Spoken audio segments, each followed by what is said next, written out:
Good morning, everyone. So today we are going to continue study the index. So I think in the last class when we were talking about the index, we always mention a concept called disk, kind of a page, not disk, pages. So page basically, I think I just added the definition in one of the slides here. So page is considered a fixed sized portion of secondary storage corresponding to the amount of data that will be transferred in a single access. So when we consider computer system and consider I/O system, so disk read and disk write consider an I/O operation. Okay. So I/O operations consider they are considered very expensive because we need to go to the physical storage media like hard drive to find the portion of the data and then load into the main memory. So basically, in order for we access the data, process data stored on the disk, we first have to load them into the main memory. So similarly, for all the applications, programs, if you want to run them, the first thing first, the operating systems will load the program or the application codes into the main memory, and then they are able to be executed. So the same thing here. So that means that regardless of the database access or just any access that we use computer to open a file, to remove a file, or to kind of make change to a file, then save it to the hard drive, those are all involved the disk, the storage media, and also we consider all involved the pages. So data are organized into pages, and then the pages can be considered as the minimum unit of the data that can be transferred between the hard disk and the main memory. Okay. So then when we're talking about the index, the same thing. So index basically requires the actual storage besides the data that we build index on. We also have to store the index. So index, the main purpose of the index is to speed up the finding the information on the storage media.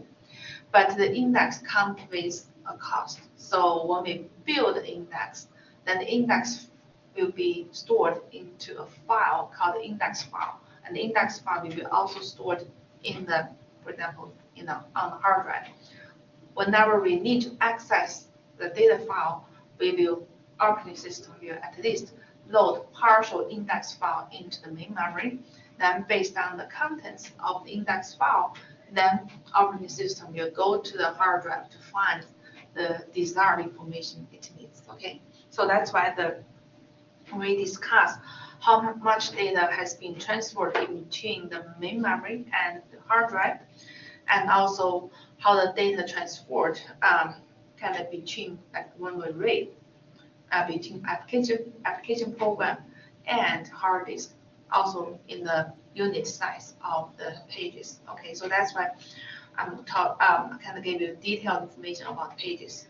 So pages is considered the minimum amount of data that will be transported in between the hardware to the main memory or between the application program. So that's basically considered as the pages. I think that's pretty much.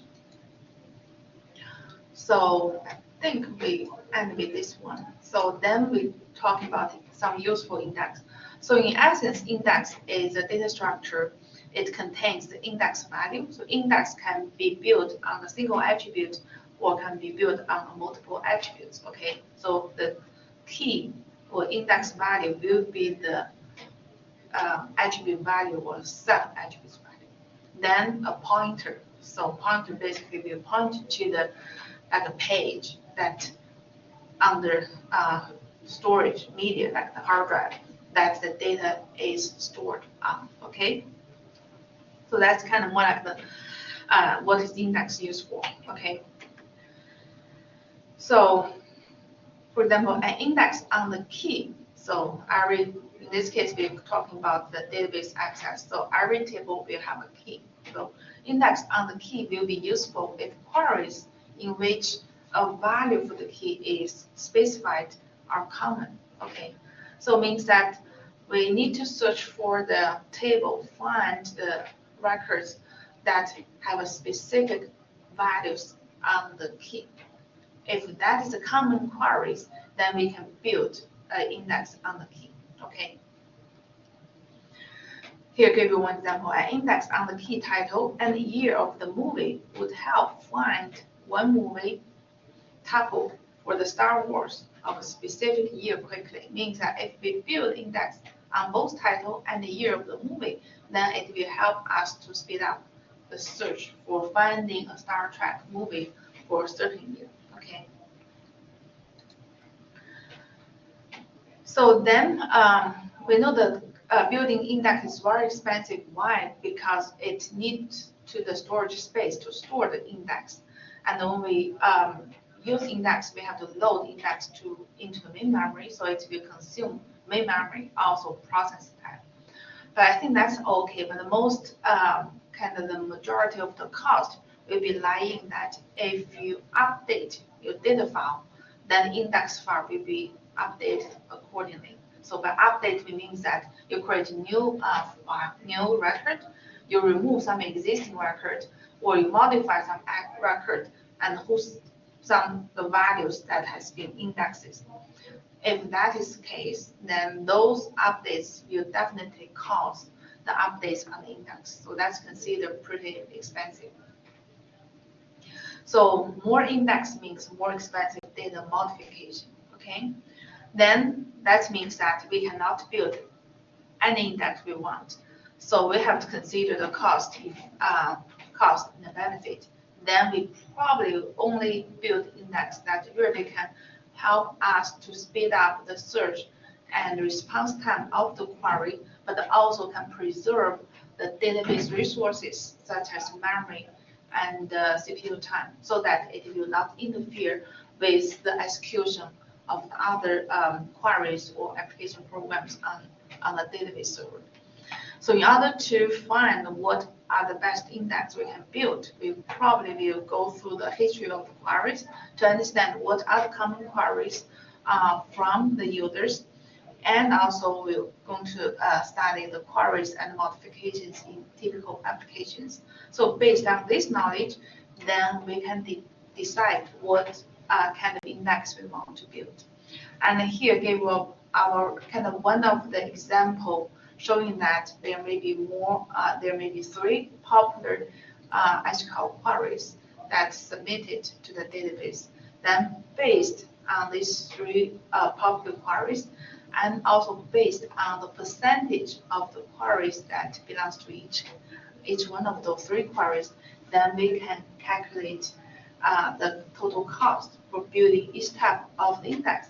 Then we can determine which index will be the best index for each individual situation.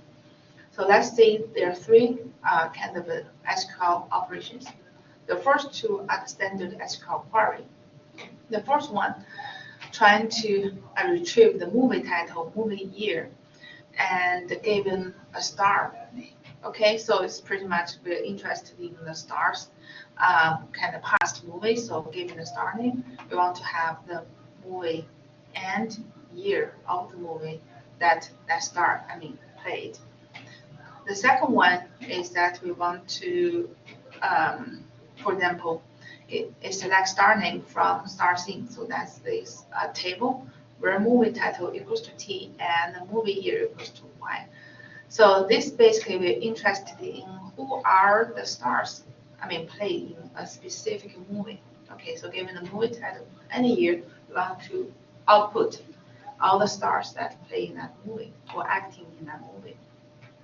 The third one, we simply just insert a record in the star scene, this table, okay? So we assume that star scene occupies in 10 pages. So that's the total size of this star scene table. So the records occupy in 10 pages. On average, a star has appeared in 3 movies and a movie has 3 stars. So this just very simplified the kind of the data. So Then on average, it takes 3 disk access to find 3 tuples for a star or a movie when having an index. So that means that even, for example, even a star may appear in 3 movies, and those 3 movie records might be spanned in the 3 different places and maybe spanned in 3 disks, and not 3 pages, okay? The same thing. So if a movie has kind of 3 stars, then in this case, we may have 3 records for the same movie and the year, but we have different star name. So that 3 records may be also span across 3 different pages. Okay, so that's kind of a very general assumption. Means that we do not organize data or sorted data.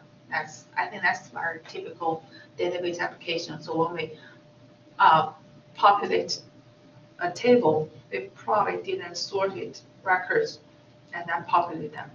And also, even we sort it, then with time going, we frequently change the table as the contents. We add more tuples, we remove some existing tuples, then that sorted basically will be the sort and the order. I mean, will be pretty much will be out of order unless you have to sort it every time. But if given a table contains a lot of records, sort them every time is very expensive. So I think that's not the common practice in a database application. So that's why I think the assumption here is very general. So we don't have any specific assumption. So access index needs read 1 disk page. So in this case, we know that index is very small. So each index entry only contains the index value and then the corresponding pointer to the page, disk page that the record is resides in. So in this case, we can consider out of those records in the star scene, we build index on the specific, for example, attribute. Then those index records can be, or index entries can be fit in 1 disk page. Okay, so I think that's also reasonable assumption because index file is much smaller than the original data file. So in this case, if an index page must be modified, then we have to have a disk write. So just one page. We just basically modify the index. We just need 1 page access. We read the page from the main memory and modify it and write back to the main memory. So basically, we have 1 read access and 1 write access when we update the index. Okay. So this assumption. Now we're going to pretty much assign the probability of, or the portions of of all the queries that belongs to Q1, Q2, and I. So for example, we use P1 and P2 are the fractions of time Q1 and Q2 ago. And we use the fraction of time I for the insertion. So then it will be 1 minus P1 and P2. Okay. So I think this can be also considered as a percentage or probability that Q1 is executed, probability that Q2 is executed, and the probability that I is executed.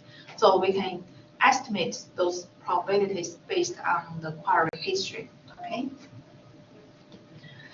Then, so we kind of we assume that if we build, for example, we can create this table. If we build no index, in order to answer Q1, we have to access 10 pages because we assume that the data stored in this table is stored in 10 disk pages. So in order to find information, we have to pretty much scan every record in the star scene. And on average, I think, or the maximum, we're going to need 10 pages. So because it's really based on the situation, if you're lucky, maybe the records you search maybe only appear in the top 5 pages. So in this case, you only need to access 5 pages. If you're unlucky, you have to scan every single page until you reach the last page, you're able to find everything. But I think in reality, since you do not know how many records that you satisfy your query criteria like star name equals to S. So in this case, most likely we have to scan every single record in this table. So that's why you need 10 pages, disk page access. Okay, so the access will be 10 pages. Okay, if we build an index on the star, okay, then for the Q1, since we build index on the star, so we assume that each star appears in 3 movies, then means that we are going to, given a star name, we suppose we retrieve 3 records. So we assume that these 3 records will stored on 3 separate pages. So that means that in order to access these 3 records, we need to access 3 pages because we built index already. So the index is more like here. So that given a star name, we're going to have, for example, we're going to have 3 pointers 3 pages. Okay. So then we just go through these 3 pages to find the information we need. So that's why to access data, we need 3-page access. But we also need to load the index page before we find which page store the information about that particular star. So that's why in total, we're going to access 4 pages. 1 page that's used to store the used to store the index entry. The other 3 pages used to store the data we need. So that's why the total access will be the 4 pages. If we build, so in order to answer question number 1, if we build index on the movie, like movie title, then this index will not help at all for the Q1 because the Q1 we are trying to looking for the records with specific star name, but we build index on the movie title, so then we will not help to find the records for a specific star. So that's why it means that we need to probably scan all 10 pages to find the result for this query. So that's why we're going to need 10-page access. And then if we build both index, so it means index on the star and index on the movie, then to answer question number 1, actually we only need the index on the star. So still, given the index on the star, we still need 4 pages, right? 1 page for load the index, then the 3 pages for access the page that contains the record to satisfy this condition. So similarly for the Q2. So Q2, in this case, we have, we're still looking for the stars in table, but we have condition that the movie title equals to T and the movie year equals to 1, okay? So in order to answer Q2, if we do not build index, then we're going to have, we only need 10-page access, okay? So if we build index on the star, so then it will not help answer question number 2 because question number 2, we specify the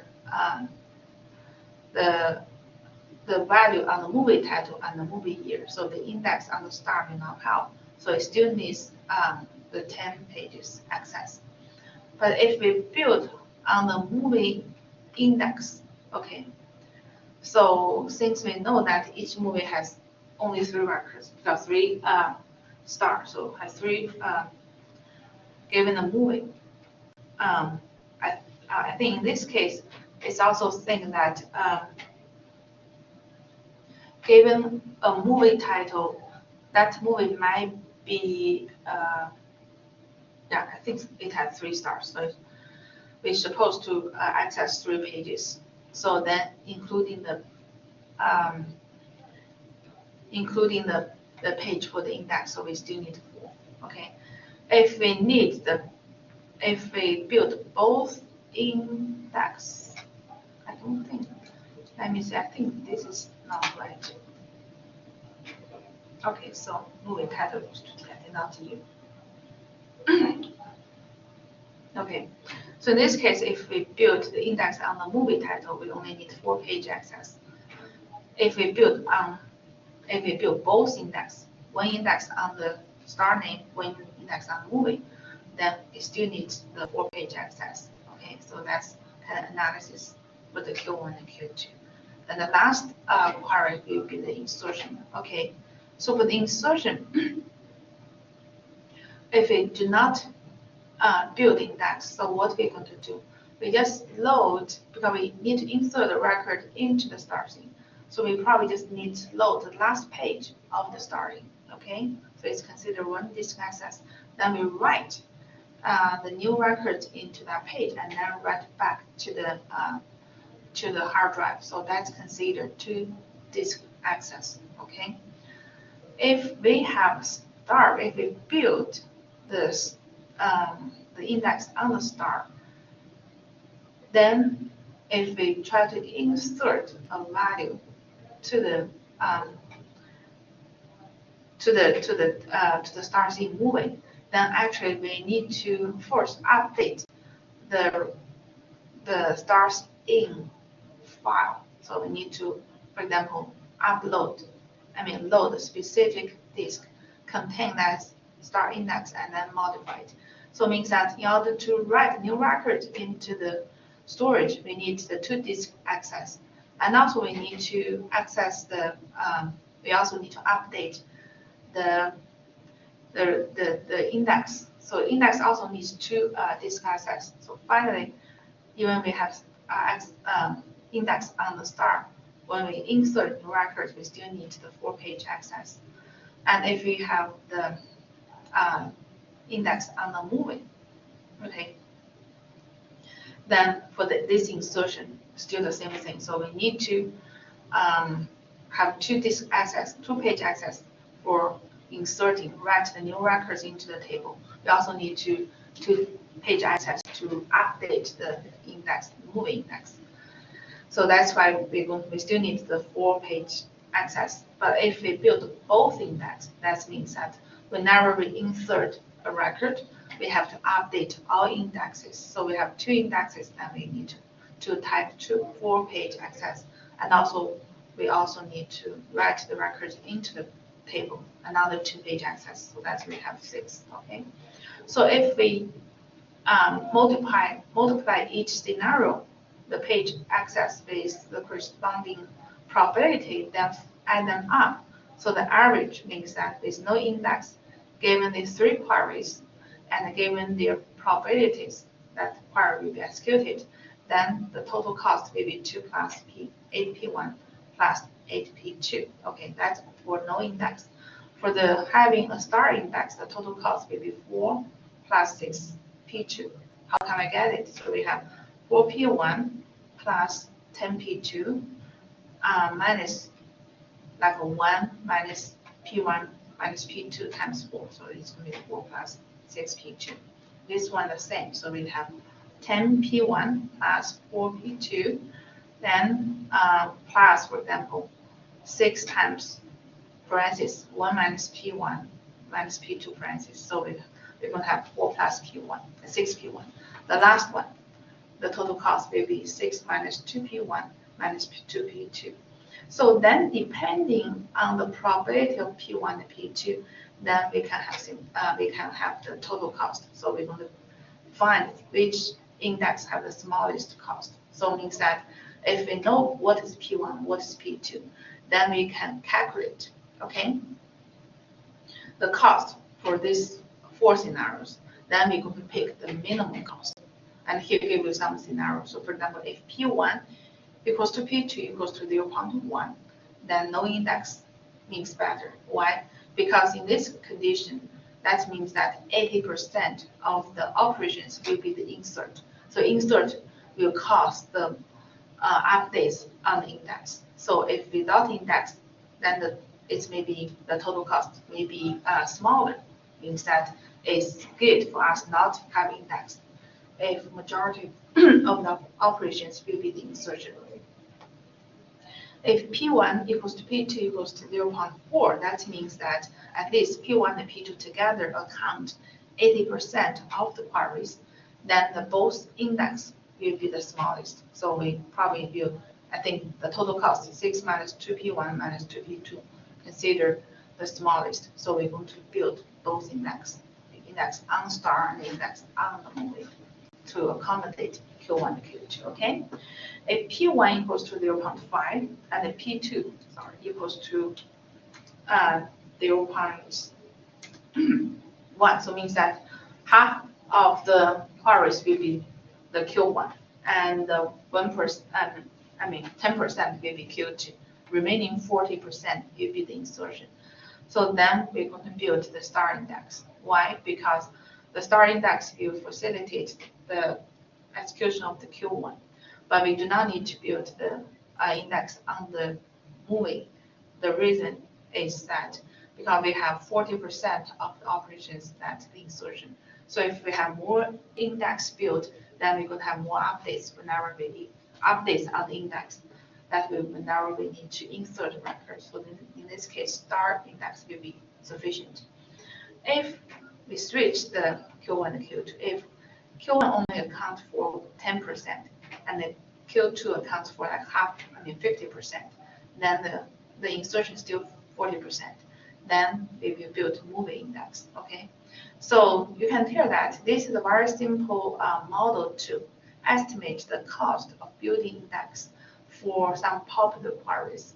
So I think this model has been, similar models or this model has been used in practice. So in practice, you have to examine what are the common queries to be executed and what are the possible indexes that you can create.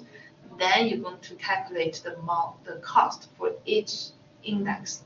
Okay, so you can each individual index, or if you need to build multiple index, then you're going to calculate the cost for building all index. And then depending on the percentage of the queries that each type of query is executed, then you're going to select the index that has the smallest cost. So that's how you determine how to build index. Okay, questions?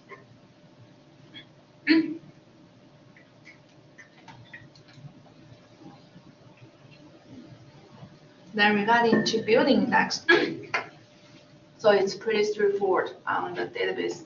I think relational database, we use create index statement, and then we give the index name. Then we specify on which table, on which column, or we may specify a number of columns. Okay.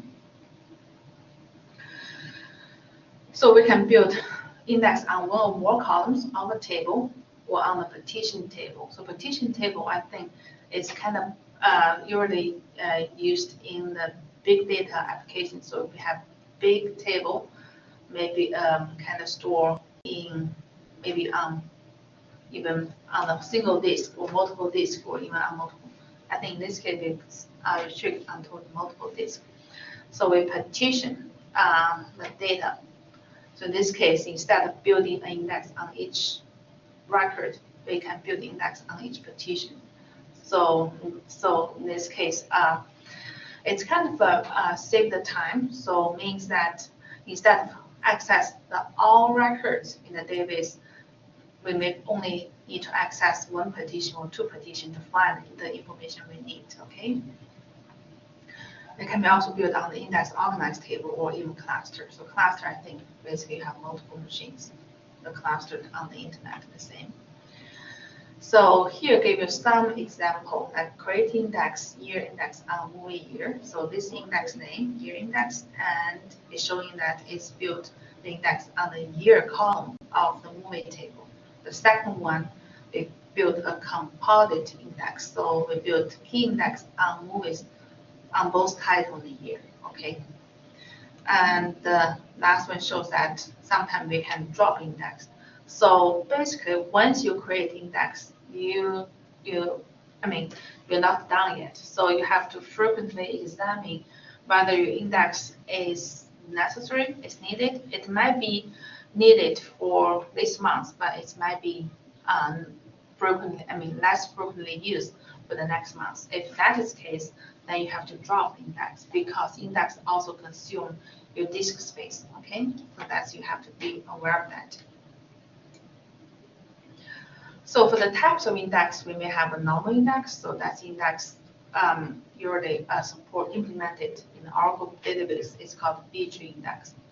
So I think if we have time, we just have a brief introduction to the B-tree. So that's a very efficient data structure to store the index and also to distribute the index on the tree nodes and the leaves. And a bitmap index, basically we're going to store the row IDs of each record along with the key value. So it's formed a bitmap. So given the key value, I think usually this is used for building an index on the non-key field. So it means that we may have multiple records have the same index value. So then we can store the row, we can have an index value, and then we can store the corresponding row IDs that have that index value, okay? Then we can also have function-based index, means that we can build index on the expression. Okay, so let's see the example here. Okay, so this shows the function-based index. For example, we create index called income underscore ix on employees table. Then this index basically will based on the value produced by this expression. Okay, so it's basically built salary plus salary times commission underscore percentage. So this means that if we have a query, frequently run a query, that query the employee salary plus the salary times commission percentage, then we may be better to build index on this value, okay? So then when we, for example, when we run the query like that first name, concatenate a blank space, the last name, and then rename as name, then from employees, then where, you see that? So this condition really query the salary plus salary times percentage greater than 15,000. So if this is a frequent condition in the word clause in the most queries, then you can build index on this expression. Okay. Let's see some index structure.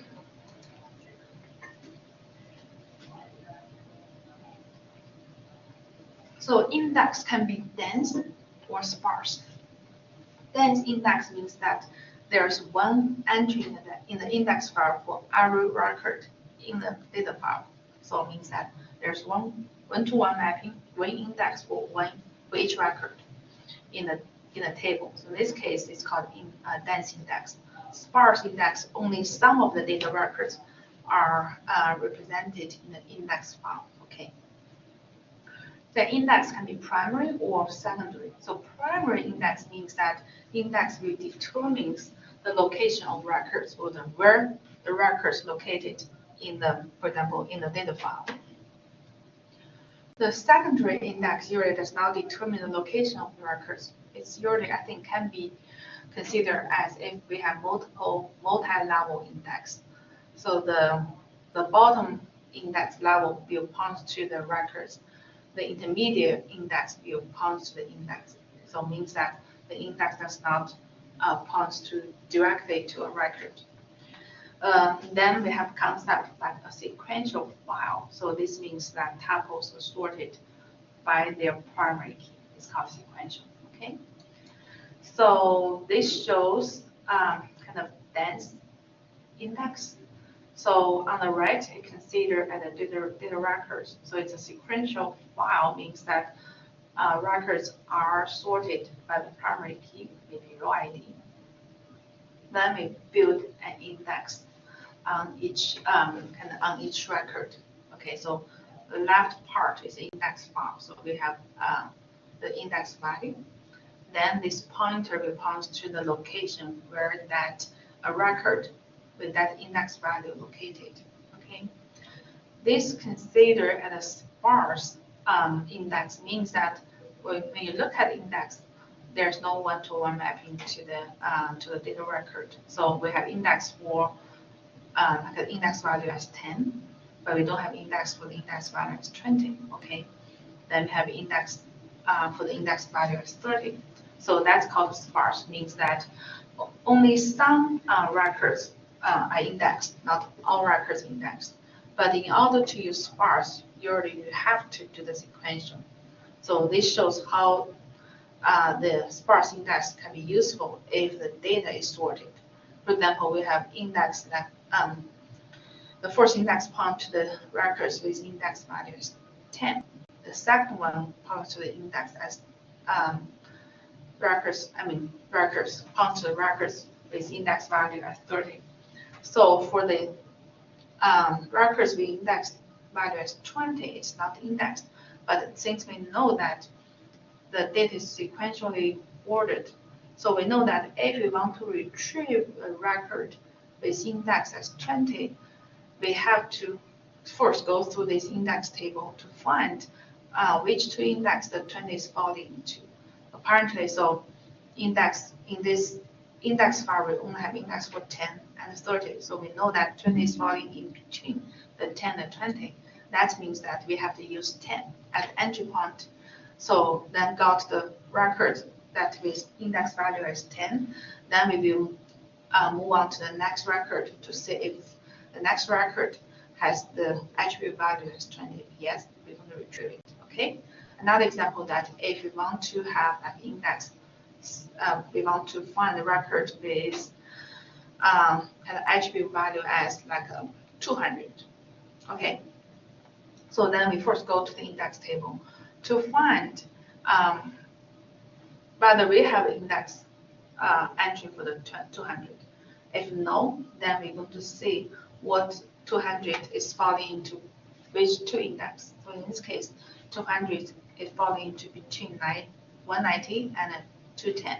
So 210 is bigger than the 200, and but 190 is smaller than the 200. So that means that we need to retrieve first, find the records point by the 190.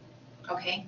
Then from that records we move on. We scan the next records until we reach the records that with the index or attribute value as 200. Okay, so this is how the sparse index will be used.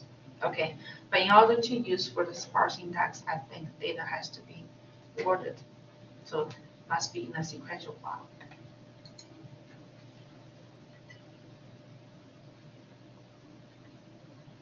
Okay, so this shows the dense index. So in this dense index, the index is built on the ID. So ID in this case, I think is kind of like barcode ID. So it's considered as what? As a key. Okay. So then the index has one-to-one mapping to each ID. So we have index for 10.1.0.1. So it's found to the record with ID as 10.1.0.1. So pretty much the index file has entry for every ID in the in this table, and since ID is the primary key, so then we have the index entry and the record has one-to-one mapping, but still it's considered as index. So it means that index records appears for every search key value in the file. Okay, so this is considered dense, and this index also considered dense. But the differences between this dense index file and this one is that the index is defined on the key, the primary key field. Okay, so since primary key guarantees that every record has a unique key value, so that's why the index entry and the primary key value will be one-to-one mapping. So every primary key value will be indexed and has entry in the index file. And for this, the same data but different, I think, but the index is built on a different field. So this time, index is built on the department. Okay, so since department is not a primary key, okay, so although we can build in the dense index, means that we can build an index file has index entry for every unique department. In this case, we still have a smaller index file, so we have about how many? 7 entries in the index file. And we do notice that there are several, it is possible that several records have the same department name. So in this case, we may need to order the records in order to use this dense index on the non-key attribute. We need to order the records along with the department field, okay, department column. So in this case, the index entry, for example, for the biology, so the index value is biology, that pointer will point to the first record that has a department name as biology. So I think in this case there's only one. But if you look at computer science, so the computer science, the index, the pointer will point to the record with the first computer science, the record, first record that contains computer science. The next one, we're going to move on to the next record, moves on to the next record until we're able to find all records with the department as computer science. So still means that even we build dense index, but this dense index on the non-key attribute, so then the index entry is not for every record in the file. So in this case, we need to group the records according to the index value, okay? So that the index entry, each index entry will point to the first record of a group of records with the same index value. Then we can sequentially access the records after the first entry. Then we're able to retrieve all the records, for example, with department as computer science, and all the records with department as finance, for example. So that's means although it's dense index file, but there's no one-to-one mapping between an index entry and a data record. Okay, but still it's considered index. Why? And it's still considered as dense index because the index is built on the department field, and the index file will contain every entry for each department, unique department name. So this index is still considered dense. And this a different story. So in this case, we build, in this case, consider sparse index. So for the sparse index, although we build index on the ID field, that's the key field, but index does not contain every key value in the table. It's only contained, in this case, 3 key values, okay?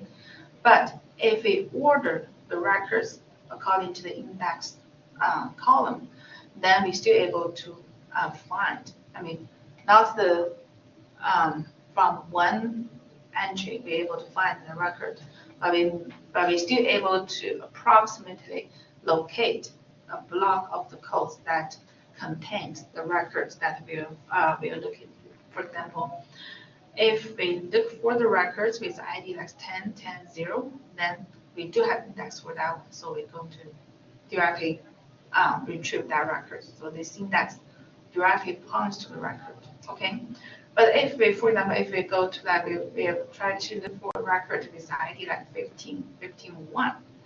So this 15, 1 does not appear in the index table, but we can tell that 15, 1 is falling in between the 10, 1 and the 32, 34, 3. Okay, so that means that we're going to use the 10, 1 as entry point.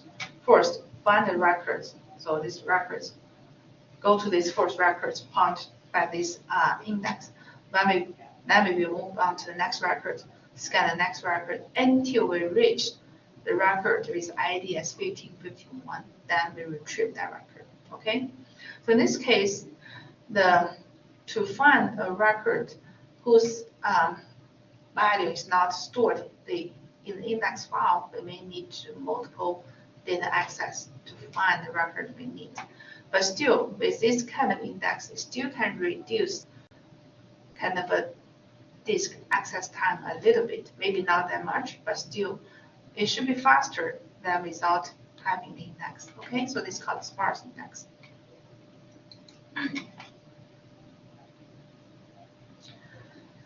So compared to the index, compared to the dense index, sparse index take less space and less maintenance overhead because we only have few entries to update if the data is updated. But generally, it's lower because we don't have index for our records, so that's why we still need some more time to find the records we need. So I think the sparse index gave us roughly location where the records we are looking for, but we probably still need to go through several records for all the records in that location to find the one we want. That's why it's slower. So the trade-off that for the clustered index. So for example, in this case, the table is very big, so data spread out over different clusters. So we can build the cluster index. So in this case, the cluster index is still considered very efficient because in this case, data is very big, span over multiple clusters. If without index, when we search for a record, we have to scan all the clusters to find the record we're looking for. But with index on the clusters, then we only probably need to access one cluster, or maybe two. So we do not need to access all the clusters to find the information we need. So that's why the cluster index is also very efficient. So to build the cluster index, I think if maybe the most efficient or not efficient, so maybe the index that can have the fast access is that if we're able to sort the data in the clusters. So the cluster index may guarantee that we only access one cluster when we're looking for data. Okay.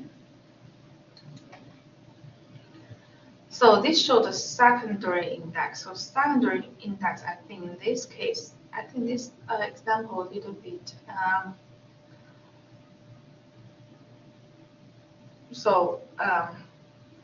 This probably can be viewed that if you compare this one with previous one, I think the difference is, yeah, this one. The difference is that the data is on the sequential file. These data are sorted. And for this one, data are not sorted, okay? But the index are sorted, so that's basically help you to quickly identify the index entry and then looking for the record that looking the record stored in the data file. So that's called secondary index. Means that if the data file is not sorted, then we have to store the index for each record in the data file. Okay, and this shows I think this is more like a secondary. A secondary index does not point directly to the disk location of the record. It's actually point to some kind of intermediate entry. Then those entries will point to the data record directly. So here shows that, for example, this is more like secondary index, and in between there is another index or the data file to store the index value in the pointer, and then this index will point to the records directly, the location of the record. So this shows multi-level index. I think multi-level index is also very useful for handling the big data. So in this case, we have the first layer, top layer of index. It's much smaller. It just have several, for example, we still have index on the ID, the record ID.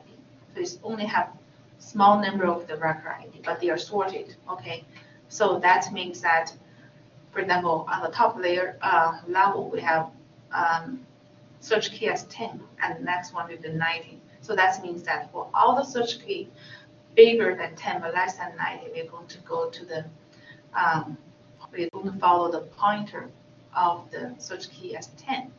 Then this pointer will point to more like kind of a partition of the second layer of index. So it contains index for all the remaining IDs, search ID and row IDs at between 10 to 90. Okay, so in this case, I think this is similar like a hash table. So it's quickly given an index value, it's quickly identify which block index will contain the records. Then go to that block index to find the corresponding records in the local disk. So it's called multi-level index. So I think multi-level index is main purpose trying to kind of reduce the disk I/O when we try to find a record in a very large table. So because even in a very large table like big data, if we just build a single level index, then even the index file will be very big. Maybe index file may contain maybe hundreds or thousands of pages. Okay, so then you have to, if you need to search for the index file, you still have, you still have a lot of disk I/Os. But the multi-level index is basically you try to reduce the number of pages loaded into the memory of the index, so that to reduce overall page access. So I think I just want to give a very brief view of the B tree. So B tree is considered as balanced binary tree. Okay, so now balanced tree. So all paths from the root, so tree has always had the root and the leaf, will have the same length. So you will not have the for the B tree, you will not have two paths. One is longer than the other, so that's not. So it's called balanced tree, because this very efficient data structure is basically has a lot of nice feature. And then there's a parameter n associated with B tree index. So each block have space for n search key and n+1 pointers. So it's kind of there's a pair, search key and a pointer. So given the search key, we have pointer to either pointer to the physical record or pointer to the next layer of the intermediate node. Okay. Then the last pointer basically will point to the next intermediate node or the brother on the same level of the tree. Okay. So suppose we have one block that's 1496 bytes. Okay, so then assume the key has 4 bytes and each point is 8 bytes. So based on each block, so it's kind of more like can be the page.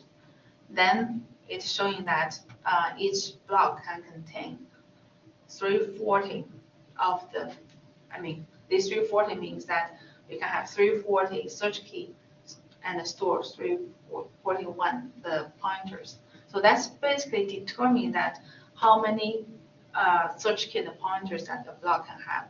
So the block size, so the n will determine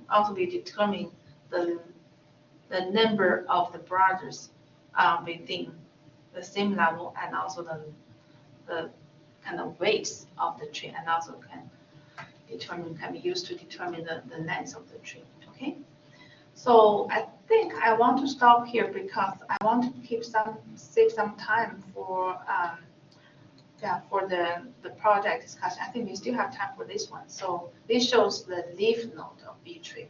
So for the leaf node, you see that we have how many? We have 3 keys.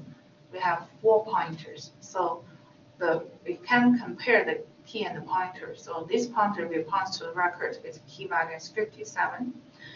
This pointer will point to the records with key as 81. And this pointer will point to the key with 95. So this is for the leaf, okay, only leaf. Then the last pointer will point to the next leaf node. Okay, so it's more like a linked list. If you know the data structure, it's more like a linked list. And this is called intermediate node. So it means that it's not leaf, it's in between the leaf and the node and the root. So in this case, the first pointer will point to the node that contains the keys less than 14. And this pointer will point to the next level node that will contain the keys greater than 14, greater or equal than 14, less than 52. And this pointer will point to the key between 52 and 78. And this last pointer will point to the next node at the same level, like brother node. Okay? So this is how the entire tree looks like. So this is a root. Root must have at least 2 pointers, maybe have more. Then it just kind of spread out. So depending on the number of the key values and the size of the nodes, then it will determine the weight of the tree and also the length of the tree. Okay. So that's it. I want to stop here. So if you're interested in, you can start the B tree. So the next one, I think if you notice that, I think I upload the project assignment last week. I think maybe last weekend, I think. So this project, because we don't have the final exam, so this project will be considered a course project for this class. So for the project, you're going to load. So if you look at there's a file called customer order.zip file. You need to download this file and unzip it. Okay. Then after you unzip, there should be 5 kind of Excel table. So then you're going to just upload this Excel table to the Apex. So it shows how you can upload those files. Okay.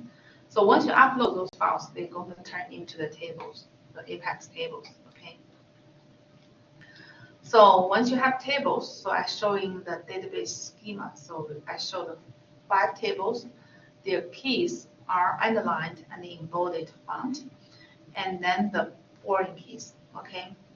Then it has, I thought at least question number 4. So we have first we have 8 SQL queries. Okay. So each account about, I think, 6 points. So we have base point 2 for the assignment number 3. I mean the question number 3. And then number 4 is ask you to just create a view. And I think so we studied how to create a view. So view is basically just simply used to receive SQL query result. Okay. Then the data analysis. So that's basically ask you to mimic the data scientist to analyze data to find some useful information. I think in this, let me show you the impacts.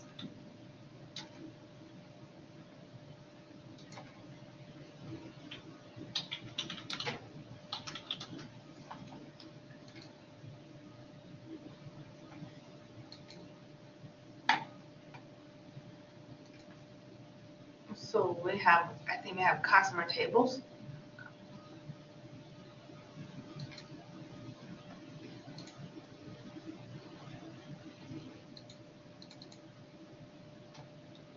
Let's see the orders. Okay. So it has column ID, column name, order ID, order date time, customer ID, order status, and the store ID. So it means that this order may be coming from a particular store. Okay, if you see the data, it has a lot of data. So that's kind of data. So we have the order ID, customer ID, customer's order status, and the store ID. Okay. So I think we also have, let me see, store.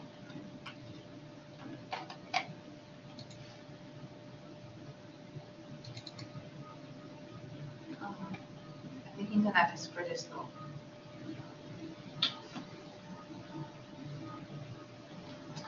Okay, so at first study, so we have product table. So product table, like this one, we have order items. So order items basically simply list the detailed order information. So it's contain order ID and line item ID. So line item ID is pretty much like product ID. For example, in one order, I may order 4 chairs. So 4 the same chairs. And we also order 1 dining table. So in this case, my order contains 2 records in the order items. Both records have same order ID, but have different line item ID. One's maybe the chair, the other one is table.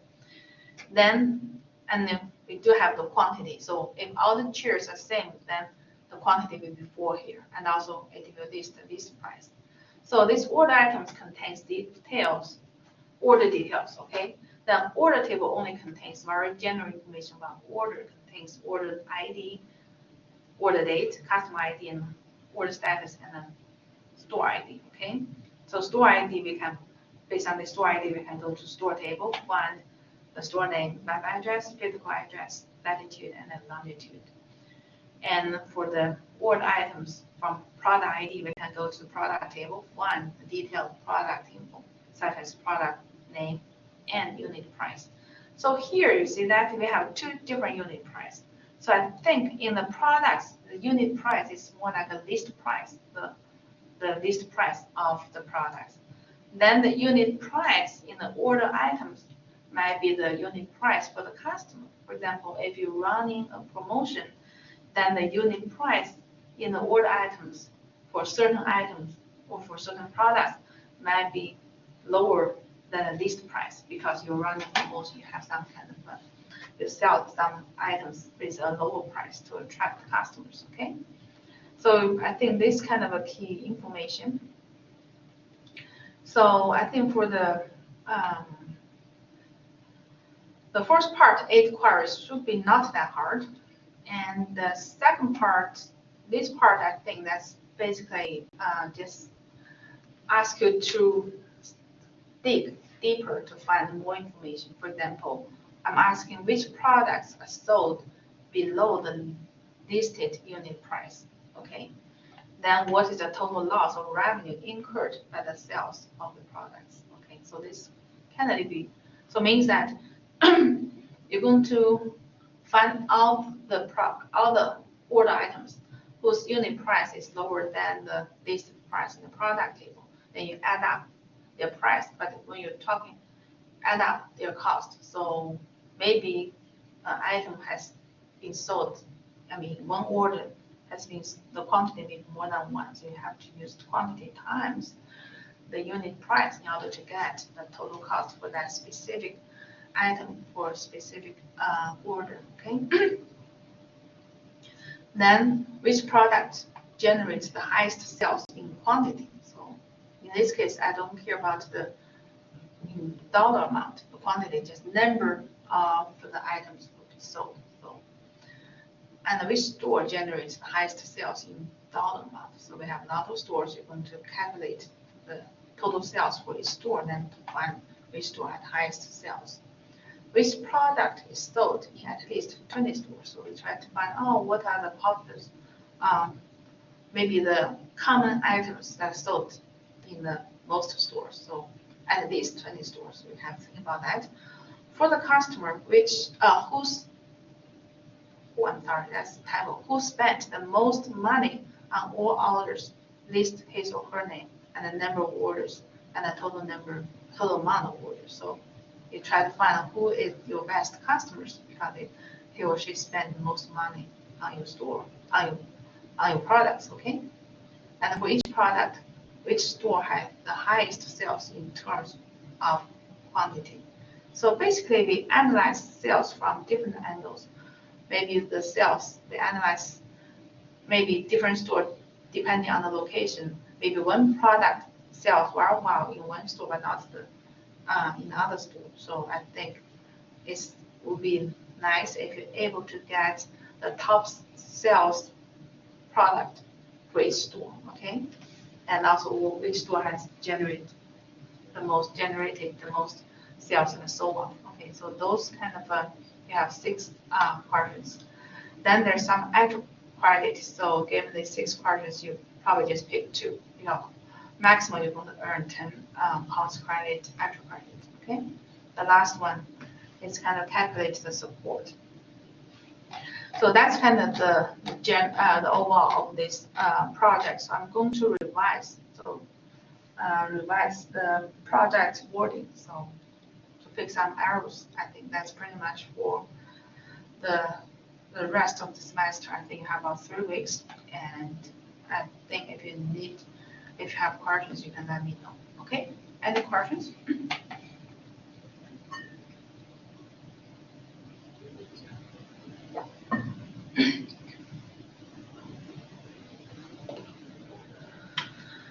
Okay, so I